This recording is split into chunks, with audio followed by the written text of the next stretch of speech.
जय श्री गणेश। नमस्कार, मैं आचार्य संजय द्विवेदी। अंगारक योग, जैसा कि नाम से ही स्पष्ट है, ये एक नकारात्मक योग है। जब भी कभी गोचर में अथवा किसी जातक की कुंडली में राहु के साथ मंगल का अथवा केतु के साथ मंगल का योग बन जाए, ये युति संबंध हो सकता है अथवा दृष्टि संबंध हो सकता है। जब भी ये योग बनेगा तो ऊर्जा का प्रवाह होता है, ये नकारात्मक होता है, अतः ये कष्टकारी होता है, विध्वंसक होता है, दुर्घटनाएं कराने वाला होता है, संकट में डालने वाला होता है, गलत निर्णय कराने वाला होता है, क्रोध को बढ़ाने वाला होता है, संयम न रख पाने का ये योग है। तो ये कहीं न कहीं ऊर्जा का प्रवाह तो बहुत होता है, क्योंकि मंगल यहाँ पर पराक्रम के स्वामी हैं, राहु नकारात्मक ऊर्जा का स्रोत है। तो दोनों ऊर्जाओं का जब भी मिलन होगा तो ये योग बनता है। तो ये योग निश्चित रूप से कष्टकारी होता, परंतु चूंकि राहु के परम शत्रु सूर्य, चंद्रमा तथा मंगल हैं, तो जिन जिन राशियों पर इन ग्रहों का प्रभाव होगा उन राशियों पर इनका नकारात्मक प्रभाव अधिक होगा।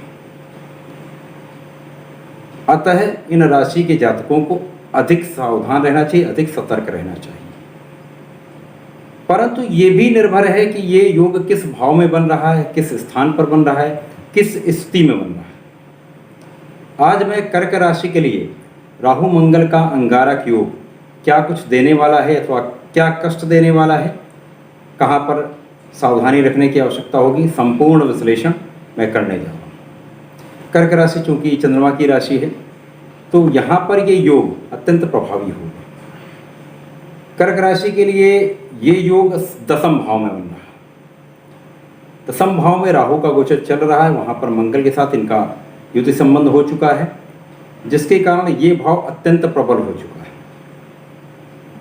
कार्यक्षेत्र का भाव है, तो ये निश्चित रूप से आपके कार्यक्षेत्र में प्रगति तो कराएंगे, सफलता मिलेगी, परंतु वहाँ भी बहुत ही असंतुलन रहेगा।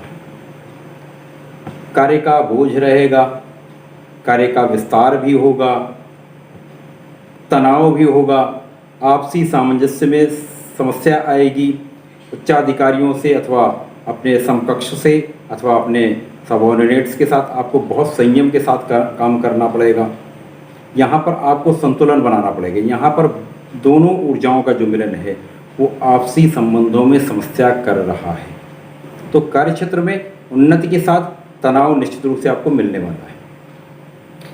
यहाँ पर जब भी ये योग होगा तो कार्यक्षेत्र में प्रगति होती है, क्योंकि आपका पराक्रम बढ़ता है, तो आप अपने कार्य को किसी भी तरीके से येन केन प्रकार आप संपादित करेंगे, अपने कार्य को पूर्ण करेंगे, सफलतापूर्ण अपना कार्य आप पूर्ण करेंगे। उसके लिए आपको कुछ भी करना पड़ जाए आप करेंगे।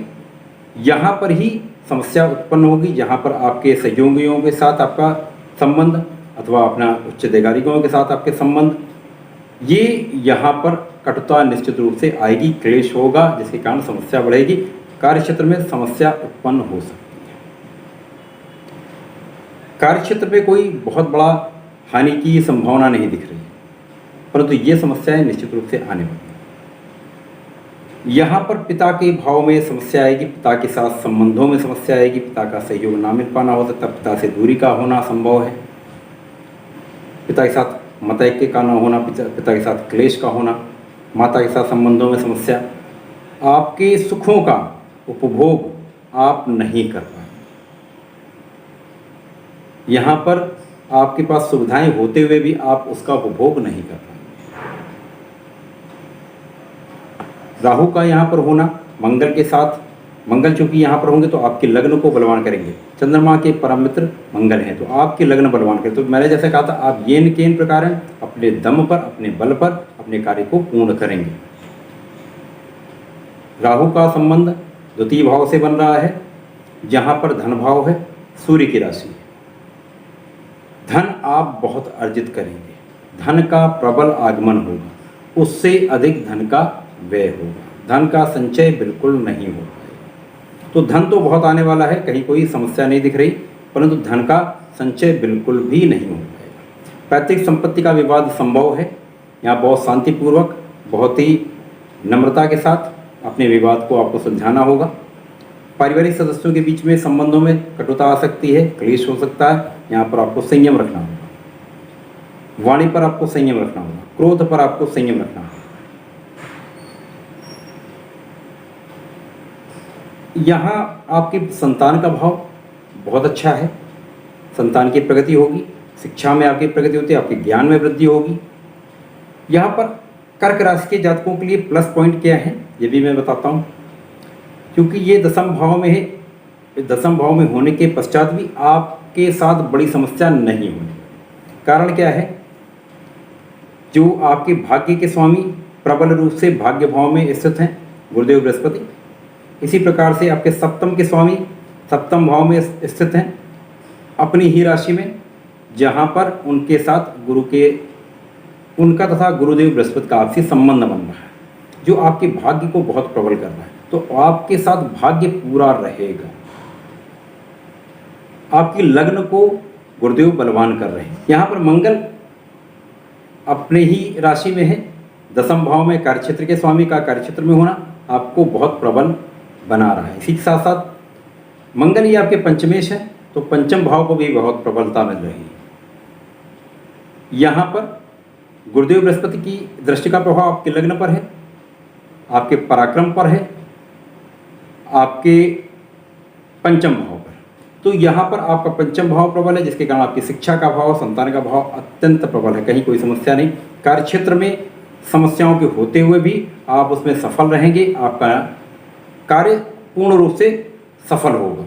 यहाँ पर गुरु की कृपा होगी, शनिदेव की अच्छी स्थिति आपको बलवान कर रही है, गुरुदेव की अच्छी स्थिति आपको बलवान, साथ ही साथ मंगल, यहाँ पर मंगल के कारण आपका मंगल हो रहा है।